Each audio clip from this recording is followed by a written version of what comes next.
Alors les BNS sont des bilans biologiques un petit peu particuliers et en tout cas très différents de ce qui se fait en biologie classiquement, parce qu'en biologie, les bilans ont été mis au point pour que les tests soient spécifiques d'une maladie particulière.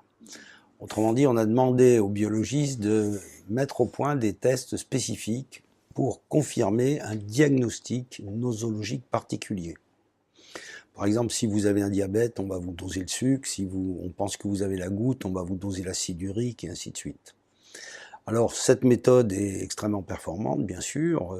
Elle est tendue maintenant à peu près à tout ce qui est de pathologie humaine. Mais on peut faire des bilans avec une philosophie complètement différente, c'est-à-dire non pas axée sur le diagnostic, mais sur l'état fonctionnel des organes et surtout sur les équilibres et les interconnexions des organes les uns par rapport aux autres. Et à ce moment-là, on oublie la notion de diagnostic. D'ailleurs, il y a énormément de pathologies qui n'ont pas de diagnostic réel, et il y a énormément de gens qui ont des pathologies très bien identifiées, mais qu'on n'arrive pas à stabiliser parce qu'on ne comprend pas bien pourquoi.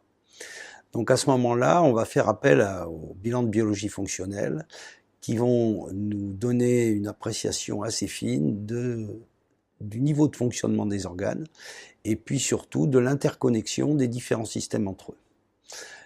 Ces données sont très intéressantes parce qu'elles vont permettre de hiérarchiser les troubles qui se cachent derrière, les troubles biologiques qui se cachent derrière vos symptômes cliniques.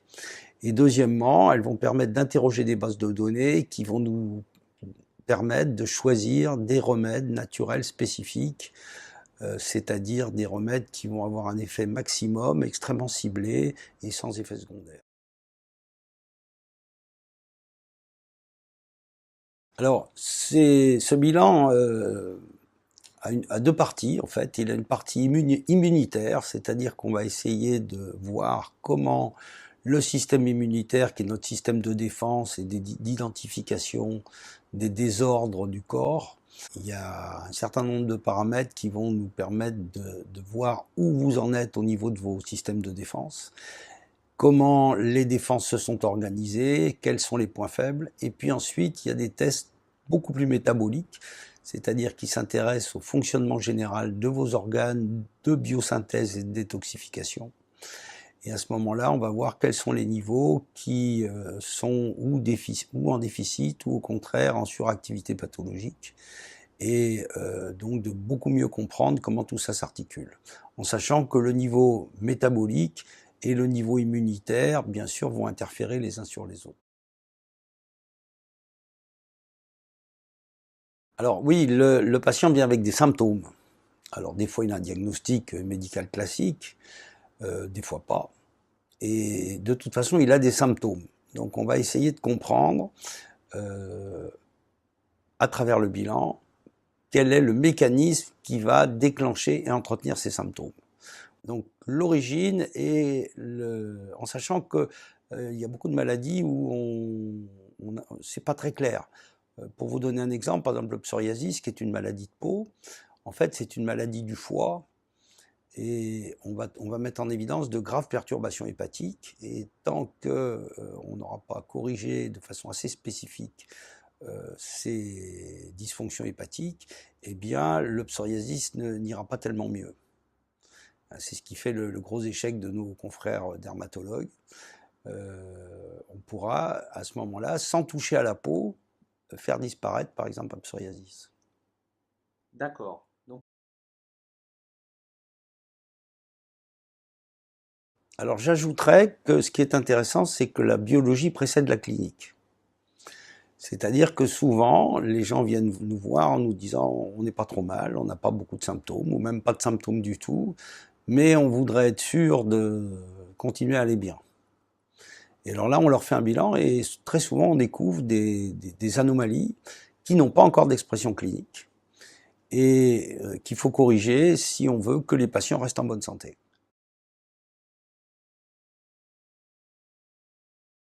Eh bien, je dirais que c'est un petit peu comme quand vous amenez votre voiture à présent chez le garagiste. Vous savez que le garagiste, il ouvre plus le capot, et il met une prise informatique sur un boîtier et immédiatement, il y a 60 capteurs qui vont le tenir au courant de l'état d'usure de différentes pièces. Et donc, à ce moment-là, il ouvrira le capot et il va aller corriger les pièces qui ne vont pas. Donc, on a cette possibilité avec le BNS de faire ça, c'est-à-dire de pouvoir intervenir avant un dérèglement et une usure précoce de telle ou telle fonction et de tel ou tel organe.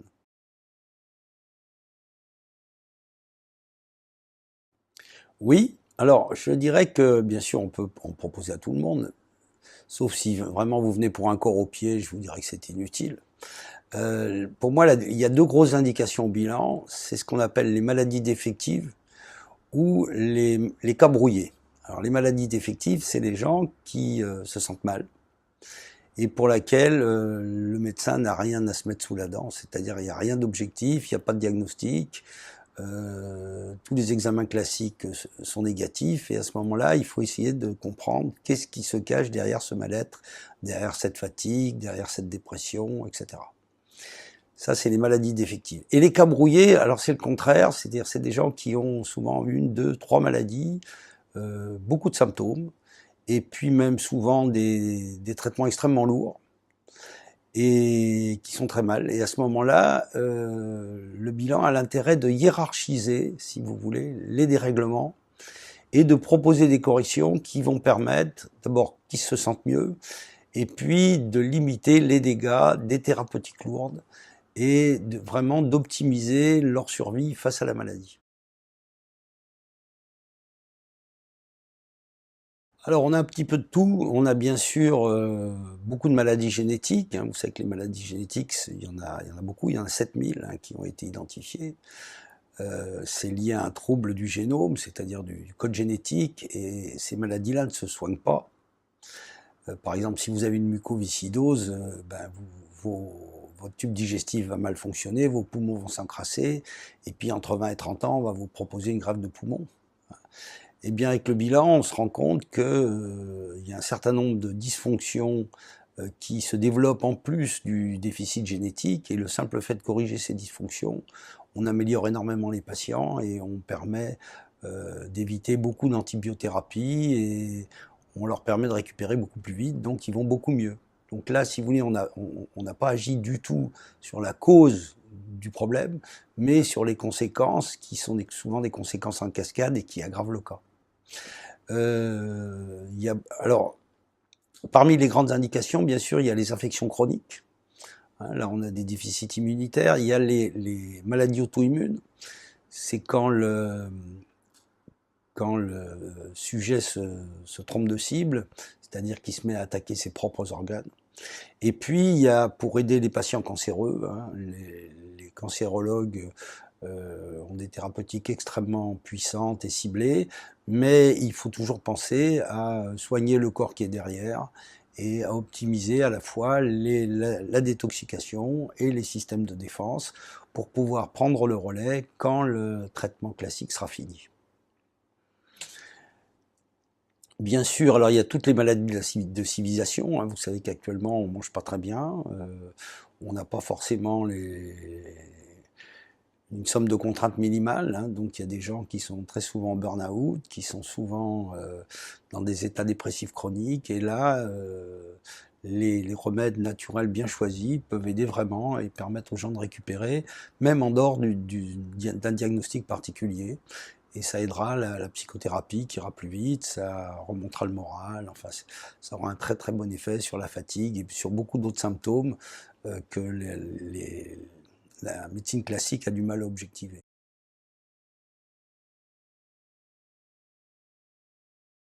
Alors oui, c'est un bilan qui a une longue histoire.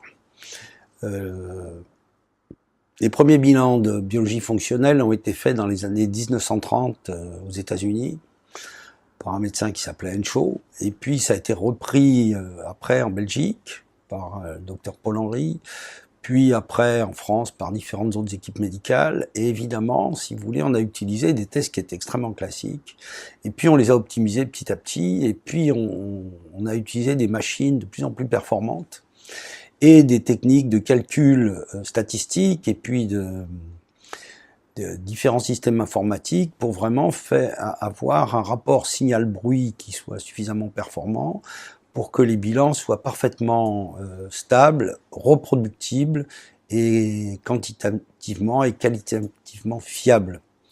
Donc, différentes équipes ont travaillé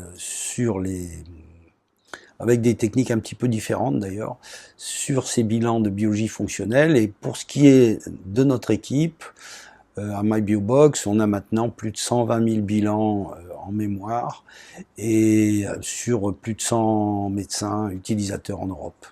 Donc on maîtrise très bien la méthode et on est en train de développer tout un tas d'études big data sur ces données pour pouvoir éclairer les situations cliniques qui ne sont pas encore très nettes. Pour vous donner un exemple, l'année dernière, on a fait une étude sur 50 cas de maladie de Lyme, et on a bien mis en évidence que la maladie de Lyme, qui actuellement n'est traitée que par l'antibiothérapie, nécessitait un accompagnement immunologique, moyennant quoi la moitié des malades avaient des évolutions extrêmement favorables, même en dehors d'une antibiothérapie.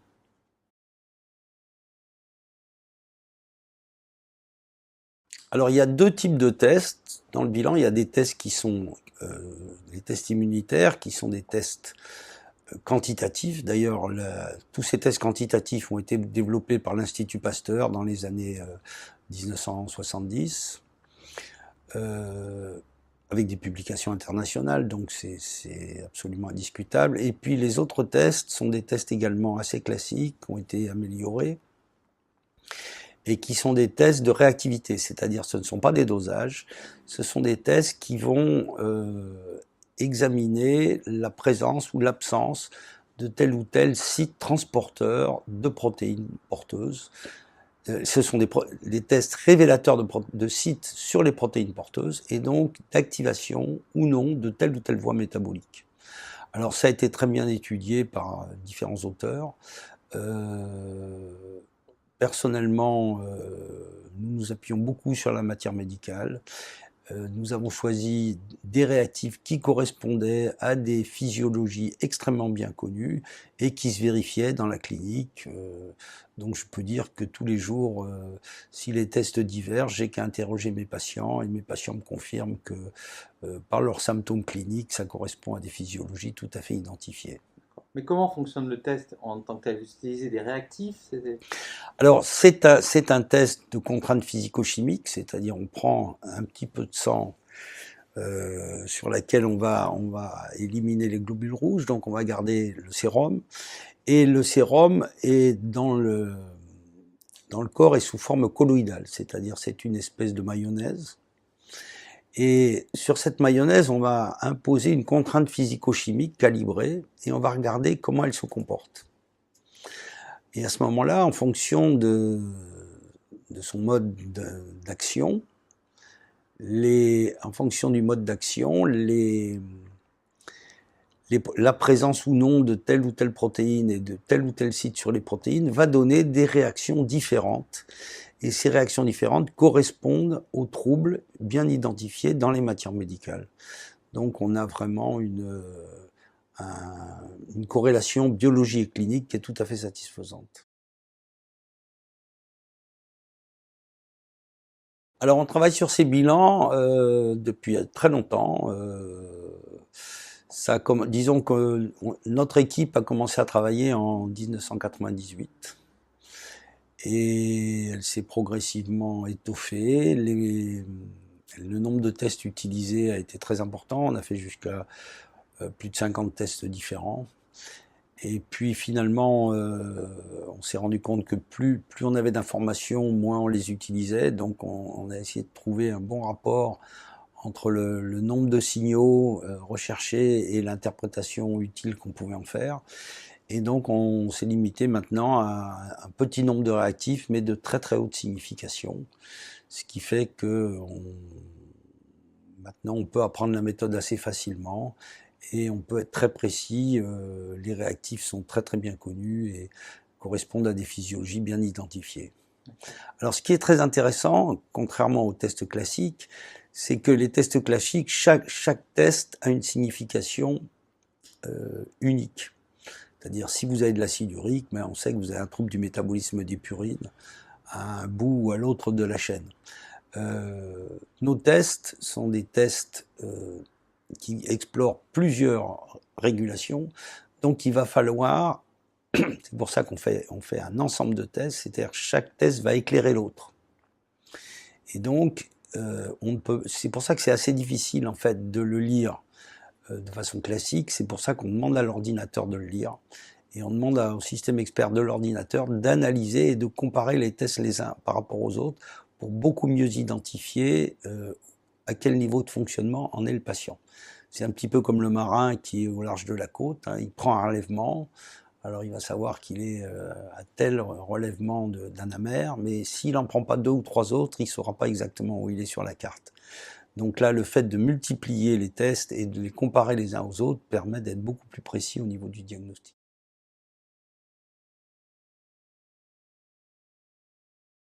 Alors, de matière générale, ces tests ont été mis au point essentiellement par des médecins, et puis par des médecins qui essayaient de promouvoir des méthodes de soins naturels. Et donc, c'est pour ça que on utilise essentiellement des teintures végétales, des sels minéraux, de la micronutrition, des huiles essentielles, de la sérothérapie. Et donc ces techniques, malheureusement, il y a de moins en moins de médecins qui se forment et qui ont été formés à ces techniques.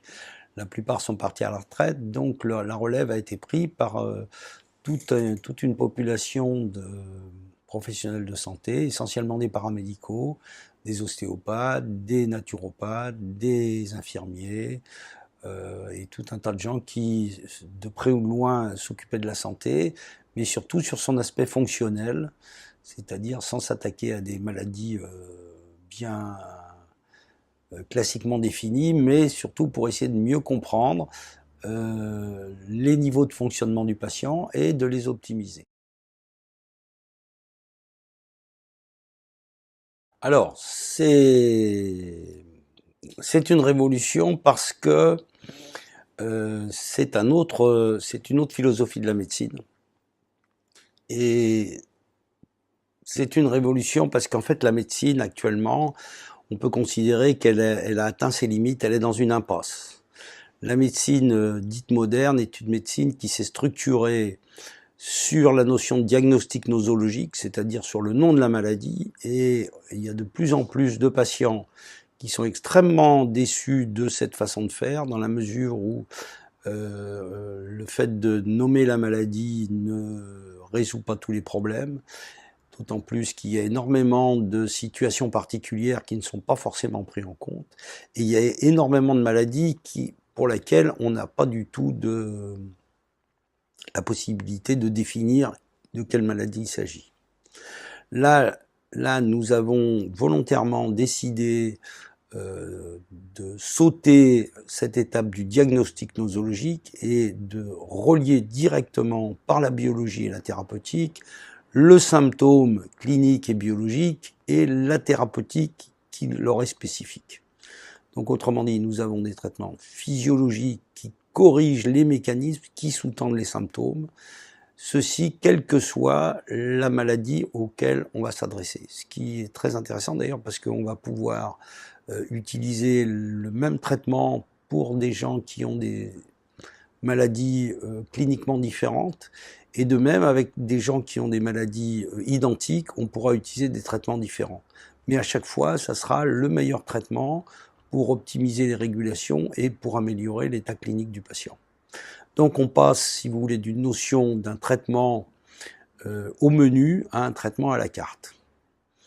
Alors c'est d'ailleurs ce que me disent mes patients, ils me disent « mais enfin on ne comprend pas bien ce que vous faites, docteur Henry », et je leur dis « vous savez, je suis un peu comme Lagerfeld, je ne fais que du sur-mesure ». Oui, alors bien sûr, on en a énormément, puisque la plupart des gens qui viennent nous voir sont des gens qui ont épuisé les ressources de la médecine classique. Et je dirais que globalement, sur ces gens-là, on en améliore de façon extrêmement nette plus d'1 sur 2, donc c'est quand même assez remarquable. Les deux choses qui sont frappantes, c'est qu'il y a des gens qui viennent nous voir et qui nous disent on est pas mal, on n'a pas grand-chose. Et puis quand on leur fait un bilan, on se rend compte que le bilan est assez catastrophique. J'ai l'histoire par exemple d'une consoeur qui a une arthrose invalidante et hyper inflammatoire, pour laquelle les classiques n'ont absolument rien à lui proposer, ils n'ont même pas de diagnostic à lui proposer. Et là, en fait, sans le bilan, elle ne saurait pas ce qu'elle a et elle n'aurait pas pu être améliorée. Et puis, à l'opposé, il y a des gens qui ont des pathologies extrêmement graves, avec un diagnostic souvent assez péjoratif, et puis avec des bilans qui sont assez bons. Et là, on peut leur dire qu'on a le temps et que peut-être la maladie n'est pas aussi évolutive qu'on pourrait le craindre. Et donc, comme ça, on peut prolonger les gens extrêmement longtemps. Par exemple, j'ai des patients qui ont des hépatites C depuis 20, 30 ans et qui se portent parfaitement bien et qui n'en souffrent pas.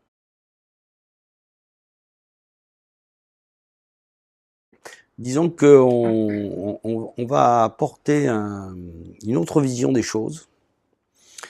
En sachant que la limite un peu de la médecine universitaire, c'est cette volonté de diagnostic, si vous voulez, qui fait que intellectuellement, il s'arrête un petit peu à ça. Je vous donne un exemple. Je soigne actuellement un vieux monsieur qui a un diagnostic d'Alzheimer précoce et qui a en plus un cancer de la prostate. Alors, et puis il est hyper tendu. C'est une situation assez classique en fait chez les gens qui ont un certain âge. Et donc la médecine classique ne va pas fournir grand-chose, hein, puisque son cancer de la prostate est peu évolutif. Il est sous traitement hypotenseur. On lui a mis un peu d'aspirine qui lui donne une gastrite. Donc on lui a mis un inhibiteur de la pompe à protons pour calmer sa gastrite. Enfin bref, c'est les aléas du traitement classique. Et puis en fait, sur le bilan, on voyait que c'était pas si mal que ça. Donc on a pu, surtout qu'il y avait une vascularite qui était importante. Et donc on a utilisé deux plantes qui gèrent bien la vascularite. Et c'est un monsieur qui a pu quasiment arrêter tous ses traitements classiques et qui se porte très très bien. Et pour lesquels les maladies identifiées n'évoluent plus, donc il est très content. Et il n'a pas les risques des traitements habituels.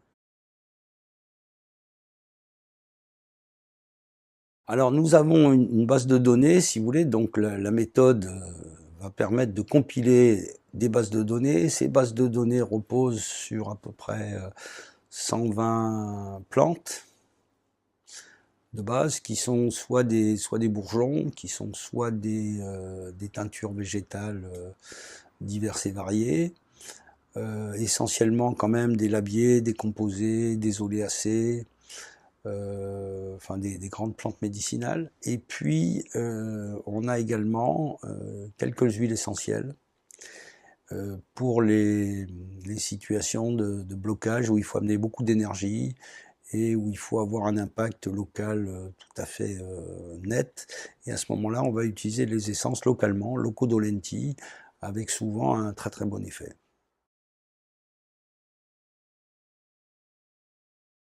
Alors en fait,